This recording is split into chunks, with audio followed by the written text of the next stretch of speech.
Legacy Flat Roof and Sheet Metal. We're here today in Komoka, Ontario. We are doing a canopy. This client had wonderful yard work done. They came in, they did the yard work. They wanted a canopy to be able to sit under, get some shade. So there you go. It's an exterior space, so there's a lot less things to concern about. Moisture, vapor barrier, stuff like that. But we still have to keep it watertight. The framers came in, did all the framing. You can see the beautiful slope that was installed. We have already put a peel and stick base sheet. We put our drip edge, you can see around it. We'll show you up top, see what it looks like. Thanks.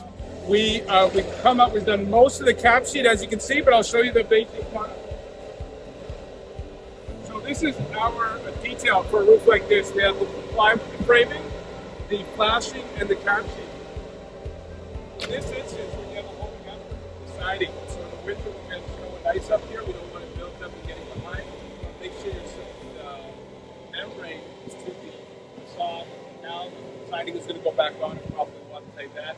That was framed in and watertight. There we go. We got some welding to do, and this roof is done. We have a shingle tie-in detail here, where we're going to come up and new fascia board and new siding. Flat roof and sheet metal, job's done. Turned out wonderful. Go ahead, take a look.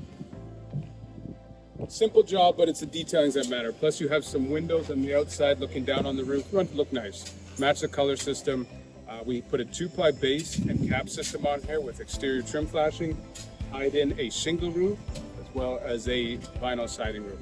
Legacy Flat Roof and Sheet Metal. Hope you liked it. Hope you learned something. If you're in the southwestern Ontario area, we'd love to hear from you. You can find us online at legacyroofs.com. Thank you so much.